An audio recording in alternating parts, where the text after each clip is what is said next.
When you're favored by God, you're also favored by the devil. When my boy passed away, I just feel like I could have done something. A man blessed with unbridled power, yet doomed to suffer for it. Francis Ngannou's story is one of blood, sweat and tears, inside of the cage and out.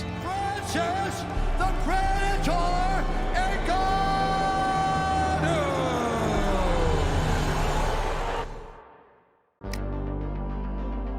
Early hardship is not a requirement to become a combat sports athlete, but the greats of this game use it to catalyze their resolve and become legends. And for Francis Ngannou, his tale was no different. If I was to describe my childhood, I mean, it's definitely the toughest part of my life. As much as I hate my childhood, I was so mad, so upset about it, since we didn't have the minimum necessity. I remember I had one toothbrush. I kept that for like 12 years.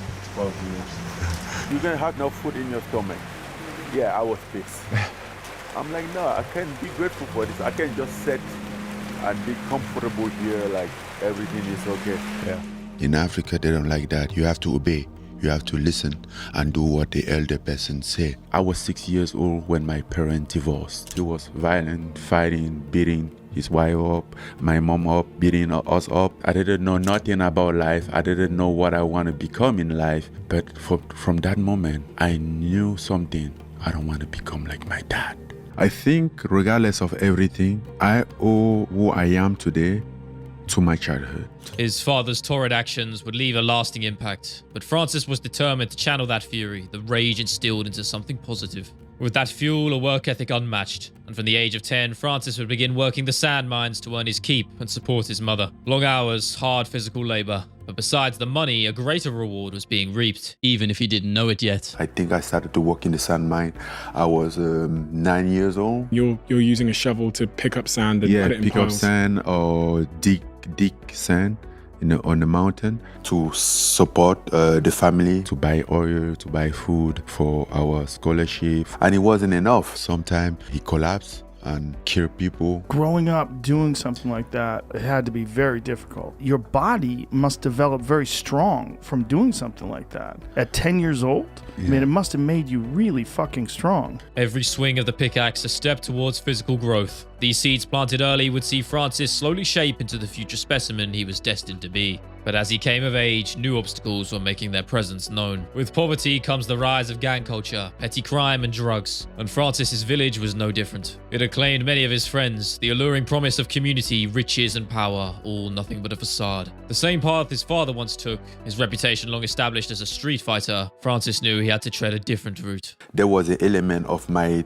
dad that didn't have a good reputation. From my dad being like that, I realized that I have a power. I like to express this physical power, but how can I do it without doing the same thing as my dad? I realized boxing is the thing that combines everything that I want. I will fight, I will do good. All those kids will realize I'm not worthless. It was the right thing to do because there was a rules, it was organized and everything. When you get into a boxing match or karate fight, you win, they celebrate you.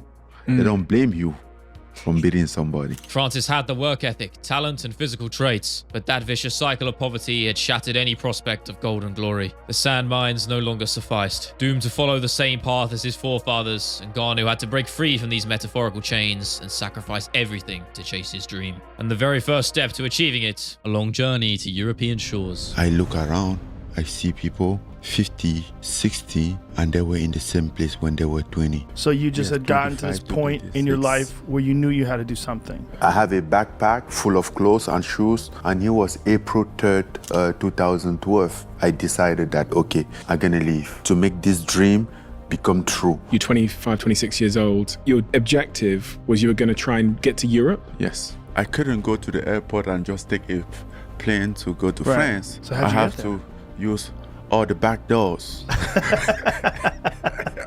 Sometimes you have to walk, take bike, motorcycle, truck, car, every transportation that can be used at that moment, you will use it. And that's how I left Cameroon to Nigeria, then from Nigeria to Niger, and then from Niger, that's when you have to cross the desert. People died going across the desert. A lot. You will see like skeletons around. Skeletons In the desert, and just look other way, like, no. Traversing the scorching regions of North Africa, Francis had made his way towards Morocco, the last bastion and defense standing between him and his destiny. For beyond its walls lay the territory of Melilla, a small coastal area owned by Spain, and therefore Francis's ticket to the European mainland. Fortified and protected, high walls of razor wire, armed guards, and treacherous shores would stop anyone from getting in. For those attempting to surpass such obstacles, the punishment for capture was severe. Those unlucky enough dumped back into the desert with nothing but their clothes upon them. And for Francis, that would be his reality. 6 separate times. Where lesser men would have crumbled and withered in the wake of such overwhelming odds and rejection. For Francis, this was all he had left. As fighters put their lives on the line for cash and fame, Ngannou was doing it for survival. The wall had bested him thus far, the only other option, those treacherous waters. Waves that a small boat was never meant to cross nor traverse. But for Francis, it was his last chance. If you're scared for your life every day for 14 months straight, why keep going? Why turn back? You just hold the boat. This is my life. I'm not letting this go. I'm dying with it.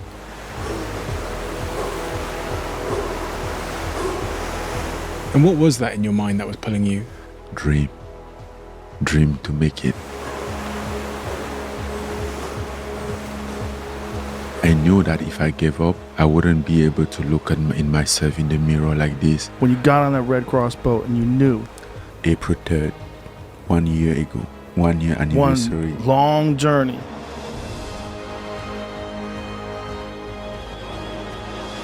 "2 months in a Spanish prison, Francis would finally be released. He had made it. The other side of the coin, one rich with opportunity.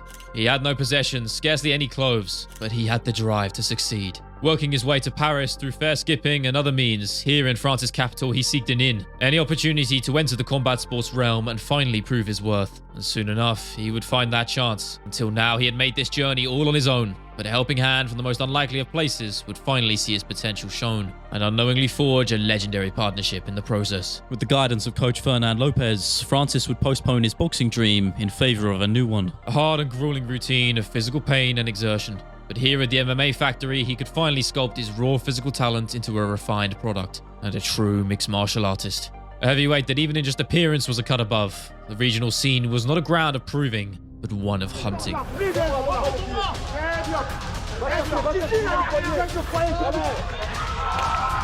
As soon as I started to fight in France, people didn't want to fight me. They say I'm brutal.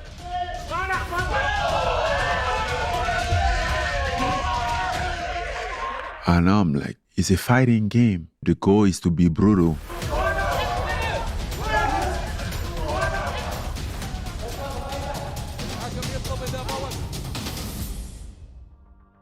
The Predator, a nickname more fitting than most, Francis's devastating power was unrivaled. Where most fighters never even make it to the UFC and at best pay a long debt of blood to get there, Ngannou would see his opportunity arrive after just 6 professional outings. Admittedly green by most standards, but the talent was there, and in a combat sports era where Deontay Wilder had begun to reign supreme, and the escapades of greats like Tyson and Foreman were still remembered, Francis's power was a promoter's dream. The money was not great for the work put in, but for Francis, that first UFC contract was a bounty of riches, a beachhead towards stability. Showmen and their mic moments still ruled the roost, and Francis was hardly that. But if anything, that dichotomy between his soft-spoken nature and violent finishing pedigree made for a unique appeal. Carving his path through the way of the fist, now on the big stage. A new heavyweight era had begun. With Francis Ngannou, it's very simple. Get comfortable with the worst case scenario. Worst case scenario is he knocks you the fuck out. Uppercut. He's done. That's it. Bringing guys. Ngannou has the nuclear option on any person that lives. Any person that lives, if Ngannou... Wow! Francis Ngannou! You can be a top fighter in the world. He will send you to the emergency room on a stretcher. 5 straight victories, all via finish, almost all of them in the first round. The heavyweight division was always regarded as one with the finest margins for error. One mistake, one slip-up resulting in an unceremonious end. But Francis had proven it tenfold. The division's best scalped and on his record. His knockouts and the promotional traction they provided had granted him a chance. One to face a champion not under the UFC's banner, but just about everywhere else. It would be tough for you, no matter how long you spoke about Alistair Overeem, to say enough. K1 kickboxing world champion. Strikeforce world champion. Yeah. Just a stud, elite fighter. Yeah. #1 heavyweight contender. And there's not a chance in hell that guy was natural. He was not natural at all. There's no way. One day I saw him like, God damn, what the fuck are you doing? He said, horse meat. I'm like, okay, buddy. Alistair Overeem may not have been in his fighting prime anymore, nor aided by performance enhancers, but he was still a fighting force to be reckoned with. Now Francis was here on a pay-per-view stage for the very first time, with the opportunity to truly make a name for himself. It was only a chance, but one he took with both fists. Only 3 fighters in the modern era have started their UFC careers 6-0 with 6 finishes. Francis Ngannou with an opportunity to join that mix tonight. Burning up Mick Maynard's phone to try to get a matchup with Ngannou. Down goes the Reem! Francis Ngannou has arrived!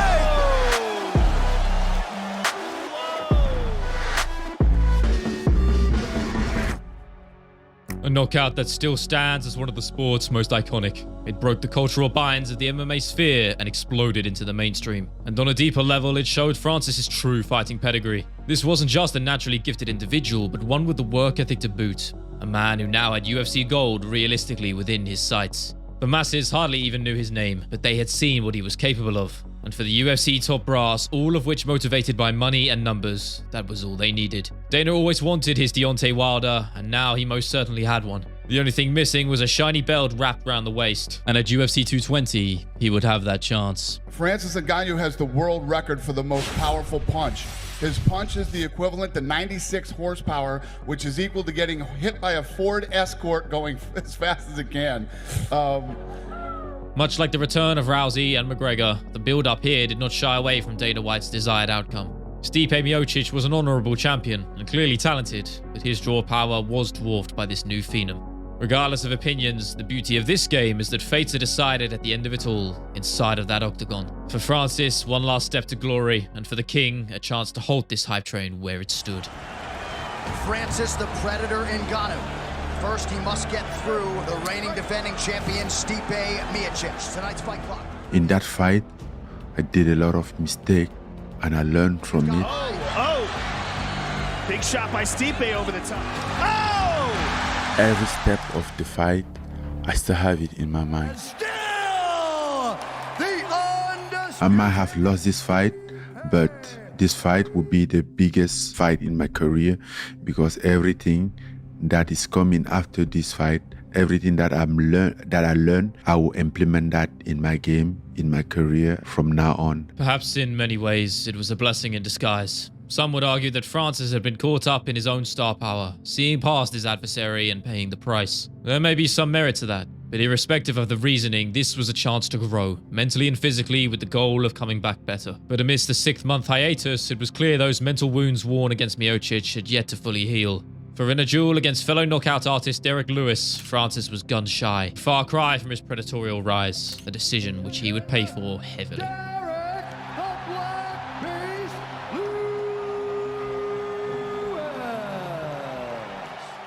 It was the worst heavyweight fight I've ever seen. It was the second lowest output fight ever. I look back to other fight. He looks like he's two different person. It's not the way that I used to fight. You were still dealing with I was still dealing fight. with the Stipe fight, like telling myself, don't rush, calm down. I thought he was going to be the next guy. I think his ego ran away with him, big time. I can tell you that his ego absolutely did run away with him. The minute that happens to you in the fight game, you see what happens. Start to fall apart. Before the Stipe fight, he took off and went to France. Didn't even really train for that fight. And you see the results. Ego is what hurt Francis Ngannou. 2 losses straight. His public image and notoriety shattered, and total destruction of the ego. Favored by God, favored by the devil, Francis had reached a new low, but the greats of this game do not wallow in self-pity. Legendary courses are charted with hours on the mat, victories won in the training room through blood, sweat and tears. Seeking change, the grounds of Extreme Couture were now his home, and under the watchful eye of coach Eric Nixick, the Predator would tread a new path. See all your fights and stuff? All your knockouts is spectacular. All this good stuff happening to you. You know what that means? That you're favored by God. It's over. Rosenstrike is out. Whoa. Ngannou. Out bad. Out cold. Holy smokes. To me, it seems like we were all wrong about Francis Ngannou and that he is still for real. I mean, there's a certain responsibility you have when you have a guy this dangerous. How do we take what we've seen from Francis Ngannou and make him anything less than #1 contender? Once again, Francis was one step away from that summit, the top of the mountain, those 10.5 pounds of gold. Stipe Miocic still the king, but this rematch at UFC 260 was the same in name value only. For in the 4 years since that twist of fate, Ngannou had evolved into something far greater. A warrior not just with an expanded wrestling toolset, but one with complete mental tranquility and balance. When I look at that fight, I hate watch that fight because I don't recognize myself. Even the way that I'm fighting, the way that I'm rushing, it doesn't. That guy look like me, and I want to avenge that and prove that I'm the best. Though due to COVID, there would be no crowd there to witness the bloodbath. The fighter's expressions told this tale. Stipe, a man aging and perhaps accepting his fate, and Francis ready to claim what was his. It's time! In the rematch, not only were you the previous you, but you were a way better version of you. You were very calculated, very technical. Nice counter right from Miocic, who is now down and out. Francis Ngannou can finally call himself the greatest heavyweight in the world. You go into the fire with Ngannou, you go. Heavyweight champion of the world, Francis the Predator Ngannou. The top of the mountain. These emotional moments are what we as fight fans live for and are exactly why I started this channel. If you believe in them as I do, then consider supporting my Patreon. In a time where AI-generated content is running rampant and YouTube AdSense is increasingly volatile, every aspect of these videos is meticulously put together by yours truly. And by supporting the Patreon, you allow me to keep telling these stories. By joining my Patreon, you'll get exclusive early access to my MMA documentaries with 0 ads weeks before they hit the channel, as well as extra bonuses such as your name in the credits of every video, creator masterclasses for those looking to do YouTube, and voting power on future projects. How about you bitch? You make that deal? I'd make that deal. I don't blame you. Damn good deal. Joining the Patreon and supporting the channel is as easy as hitting the link below, but if not, hitting the subscribe button is more than enough. Make sure you guys leave a like for Leo Cooper MMA.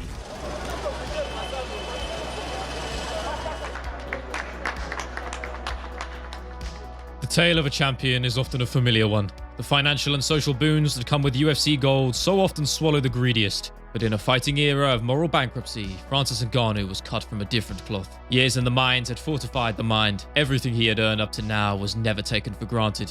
He had desired more money not for himself, but to provide for those whose shoes he once sat in, creating pathways for the less fortunate, and ushering in a new martial arts era for Cameroon and all of Africa. So this is the Francis Ngannou Foundation, where we have kids training here and keep them in action and allows them to dream, because in the whole country, this is the first facility that is fully set up for a combat sport. So many of those people that have nothing, many of those kids that want to fight, they might be training on the beach. They don't really have a gym to train at, but yet you're expecting them to compete at the highest level.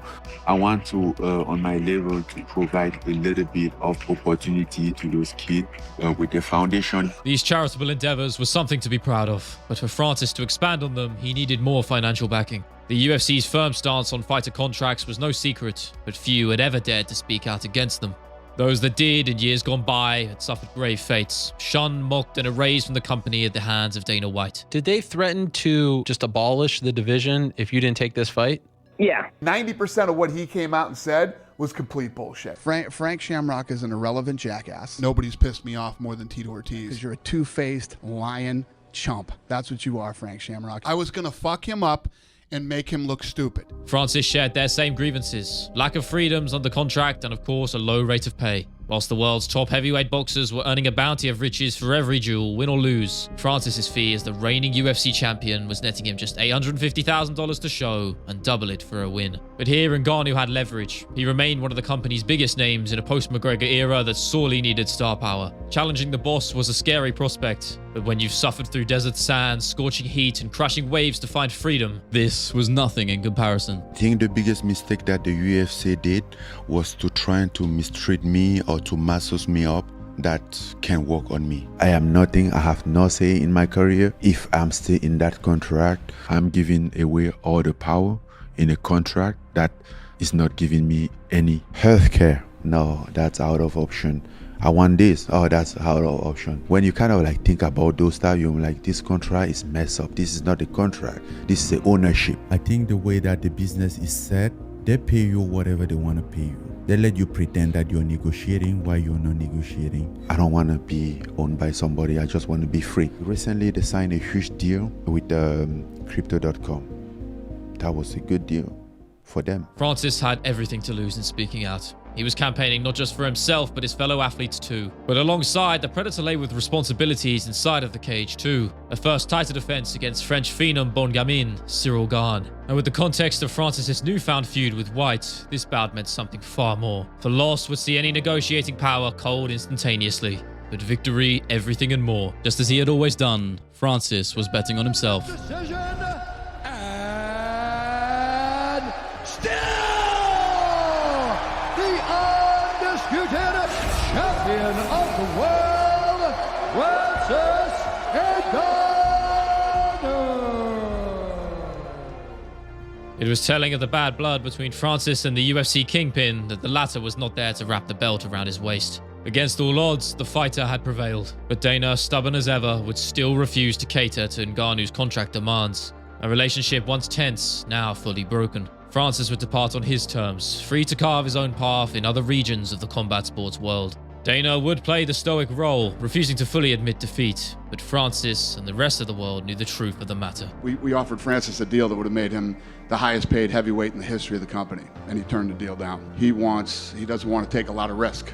Feels like he's in a good position where he could fight lesser opponents and make more money. We're going to release him from his contract, and he can go wherever he wants and do whatever he wants. He didn't want to compromise. He didn't want to change. And I feel like that situation wasn't good for me. If that's the end, then let it be. Vacating his heavyweight throne, Ngannou seek new horizons, the first of which a contract with MMA promotion PFL. A step down in both competition and reputation compared to the UFC's dominance, but here he was compensated well and had the most important perk of all, fighting freedom. And with that in mind, another door had opened. For Francis looked to fight not just inside of those 8-caged walls, instead the bloodied ropes of the squared circle. His notoriety, name, and of course punching power had already done the heavy lifting. And with the financial backing of Turki Al-Sheikh, he would have his duel, a money fight for the ages against one of heavyweight boxing's greatest. On paper and the betting lines, it was a total mismatch, and rightfully so. For all of Francis's dreams long ago to be a professional boxer, this would be his very first outing in that regard. On the other side of the coin, the Gypsy King's legacy spoke for itself. Undefeated and fresh off a dominating victory over boxing's biggest power puncher. Supernatural strength. Fury throwing it up again. Oh! And that's it. It's over. Francis this time had nothing to lose and everything to gain. And just as he had done last time round and throughout his entire life, he was betting on himself when no one else would.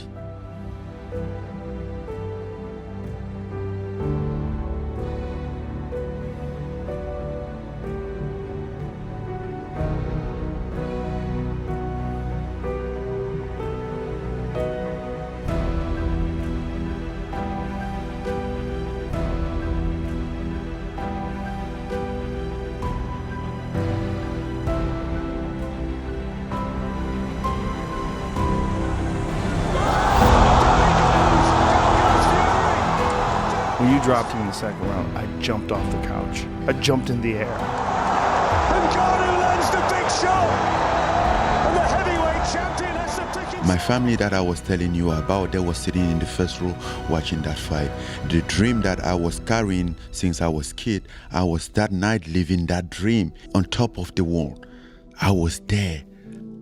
And for all the people that had been doubting me, I was there proving them wrong. And so many people watched that thought, this guy's won. Then they announced the results on the scorecards. Tyson Fury.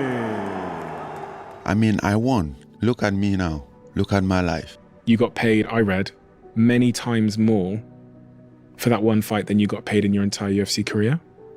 Yes.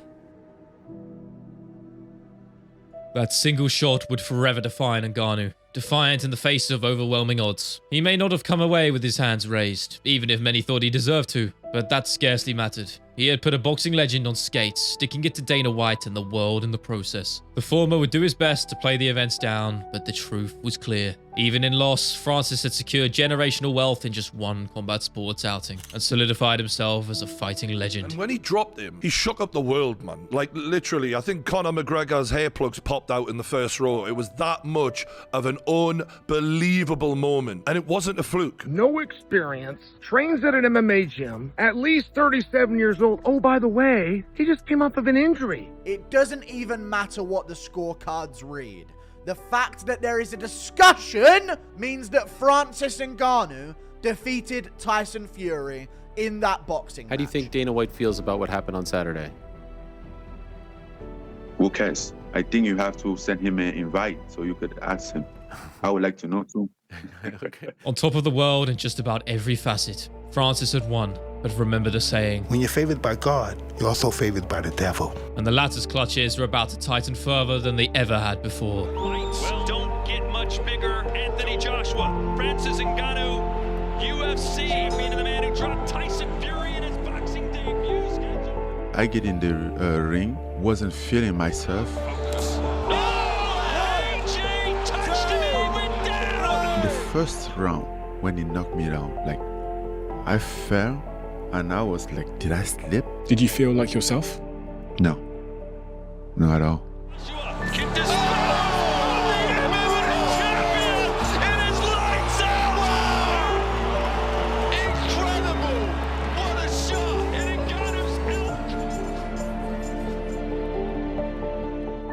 Francis had long been at peace with his role to play here, but another tribulation was soon to arrive that would shake him to the core. A tragic event found not in a ring nor a cage, but one far closer to home. Breaking news just coming to us from the world of MMA. Former UFC heavyweight champion Francis Ngannou's 15-month-old son, Kobe Ngannou, has sadly passed away. Your son was 15 months old? 15 months old. What happened? He has a malformation on his brain, which is something that we didn't know. And I remember just getting in Dubai, and that day I was thinking like, oh, life is good. I'm gonna go take my shower, lay in the bed and call him. My phone rang. It was my little brother.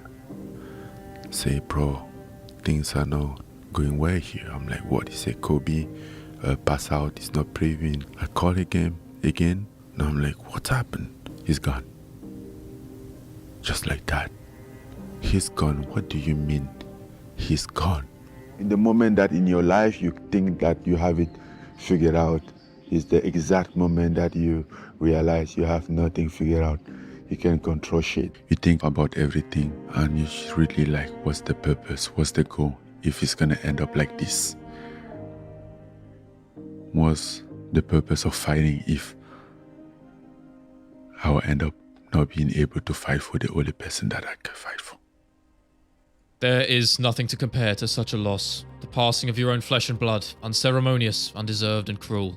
I will not try to preach nor relate, instead only praise. For a man who had gone through everything and more, reached the top of the world and fell right off, he had stayed true to his principles through it all. Walking away from the combat sports realm would have been more than understandable considering the circumstances. But for Ngannou, one more duel was a chance not for redemption, but catharsis. Kobe was with him in spirit, empowering him deep inside, and making his PFL debut against Hernan Ferreira. This was a duel for Francis, not motivated by money, nor legacy, but honoring his son's memory.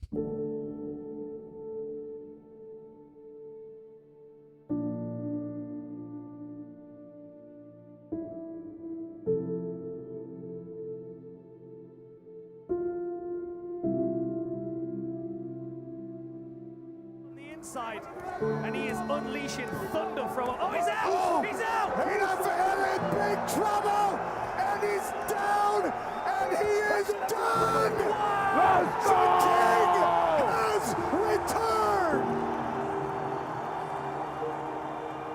Francis Ngannou is